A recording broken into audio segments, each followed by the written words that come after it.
Hey, what is a name, right? Is a name a title or is a name a description, right? Because I'm thinking about like the name Jesus, right? And people give it power, but when I'm reading the scriptures, the power comes from the actions of the person, right? So if so Superman or Batman is a name, right? But is it an actual person? It's a character in a comic book that they done made a movie, right? But it's not. The actions is more important than the name if it's not history. You see what I'm saying? Because I'm making case law, right? So when you making case law, only the truth, the whole truth, and but nothing but the truth can verify this case because you have to have evidence to support it. So it can't be hearsay. It has to be absolute for it to be a case of law, right? But if I'm just like writing a story, right? So say if I'm writing my story and I use somebody else's name, now wouldn't I be giving power to that name? Because if somebody find this story and can authenticate it, right, now I done gave another name my credit. But now if the state was making a case law against me, then even if the state had fabricated evidence or whatever, that same case law would be law. But how can I, for whom have the weight of the state of Florida, all of its resources, everything, how can the case that I'm making against the state be frivolous when I'm a citizen fighting with the Florida Constitution, the United States Constitution, the Florida Bill of Rights, the United States Bill of Rights, the United States Declaration of Independence, statutory law, the Civil Rights Act of 1964, the Holy Bible, and the Holy Quran in self-defense. Now, how can I manipulate anything when I'm broke? I have no money. All I have is my truth. But now the Christians in my life, and then I done seen a few Muslims, they come and go and come and go. And I'm saying, well, what you coming to hear the truth for and you don't invest in it, right? Like you don't go to the mosque and hear the truth and then don't invest in the truth. But now with me, they'll come take all of my intellectual property and then run back to the mosque or run back to the church or run back to the temple. But I'm saying, what about me, man? Like you done took the best of me and you left me nothing. But how then are you a leader of the people when you come steal the knowledge and go back and sell it to them? See, so I'm giving you something for free that you running back and selling to poor people. And so this is what I'm trying to get poor people to understand. In the devil's economy, you have to work for the devil, and then the devil take taxes out of your check. He takes Social Security out of your check, and then he give you the rest. But then you have to come back and then make sure that you paid, that he took enough taxes out of your check, or you owe the government for his clerical error. Because you don't pay your taxes, they take your taxes. See, the only time in America you pay taxes as a worker is if you don't pay enough taxes, right? Say if you say you claim 100, because you can claim whatever you want. But now when you get all that money back during the year, you better have some tax shelters. If not, you're going to have a tax bill. But see, in America, they take your taxes before they provide you services. See, that's why I'm charging them with espionage, racketeering, theft, because you stole my tax dollars because you took them before I even could pay them. You said that this how much this paycheck I had to pay taxes. So I paid taxes every 2 weeks. Every time I got paid, you took my taxes out. But when I needed services, I had to defend myself. So now I'm suing the state of Florida as well as the United States of America because I'm a federal employee. I work for the United States Postal Service, and they sent me 0 checks for 2 years, 8 months. So when they sent the IRS after me, then I asked for the books. I'm saying, well, hey, how did the IRS then do my taxes when the post office sent me 0 checks for 2 years, 8 months? So how did the post office then report that?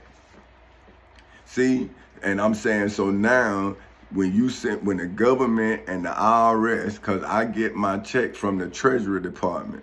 So I'm asking the Treasury Department for an audit on Tommy Chance Castle Sr.'s 0 checks. See, I'm saying, well, how did you balance your budget when you owe me? Because you sent me 0 checks for 2 years, 8 months. But see, this is what I'm saying about when you're surrounded around ignorance or hatred or confusion or even love, because it paralyzes you. Because if the person who love you in fear, then they are afraid for you to get hurt. So therefore they tell you, just let it go because it's too much. But you telling them that if I let this go, I'll never be myself again. So how do you know you can love me if I'm not me? See, if I'm a shell of myself, then you did not fall in love with a shell. You fell in love with a being. And so I can't do you like that because I can't do it to myself. So when I read in the Bible, when it say, if your conscience don't condemn you, nor will I understood myself. See, I'm saying I can't do what you can do because my conscience won't allow me. See, I couldn't sell poor people Jesus when I know who I am, when I know my value. So why can't I give you my value if I can sell you the value of Jesus? See, that's what I'm saying. What value is that name if I can sell it to you? So what is my value if you buy it from me? So if you will buy the story of Jesus from me, or if you will buy the story of the Prophet Muhammad from me, why won't you buy my story? See, I'm saying if their story was a story of love, then how about if my story is a story of love? So you telling me I can only love you if I'm dead? Because that's what you saying. Jesus could only love you when he was dead. Dr. Martin Luther King could only love you when you killed him. Minister Malcolm X could only love you when you killed him. Gandhi could only love you when you killed him. President Nelson Mandela could only love you after you imprisoned him for 26 years. See, I mean, like, why do we who love ignorant people have to pay the price for the ignorance of the people that we love, right? And then time, right? Because I guess Mr. President Nelson Mandela, his blessing was he was in prison. That's why they didn't kill him. So he was in prison long enough for South Africa to change. So now, thank you, this man was a prisoner, end up being the president. So isn't that the last becoming first? Did not South Africa show you all how righteousness can overcome and change can happen? But not in America. See, it's like The black man in America has yet to find himself. So money defines the black man, see? So without money, he feels as though he has no value. But see, what I'm trying to show these kids is money is a means to get something. Money should never give you value because you're a human being, and human beings' value is priceless because you only one person. So how rare are you? If it's only one of you in the whole world, then that is the rarest of all elements, right? It's one. So that means whatever came from me, I only had this one vessel in which to give it to the world. So it's like a diamond, right? Like a diamond is a carbon piece of coal, right? But once you put it under pressure, and the pressure you put it on turns it into a diamond. See what I'm saying? It's the pressure, not the coal. See, the coal by itself would just be cold, but it's when you put it under the pressure. So that's what I'm saying. How would you know I'm a diamond without the pressure? So if you afraid of the pressure, then you afraid of the cold. See, so the diamond can't be a diamond without the pressure. So you think that the cold, which is me, before you knew who I was afraid of the pressure? Or did you think that I was absorbing the pressure so you can see that I'm a diamond? See, but you worrying about the pressure, but you sold me as if I was a diamond. But now am I a blood diamond? And see, now when the world see my value, what the world gonna see when it see you? Are you gonna be an investor, or are you gonna be a criminal? See, are you gonna be an investor, or are you gonna be an insider trader? See, you got information, but you not giving the information. You selling the information, or you done already sold the information, but you didn't understand that the truth is gonna always defeat a lie. So when a person is telling you the truth, you're gonna eventually have to face the fact that the person been telling you the truth. And so whoever you done lied to gonna know what you said, and when they hear the truth, they gonna then see that you a deceiver of them.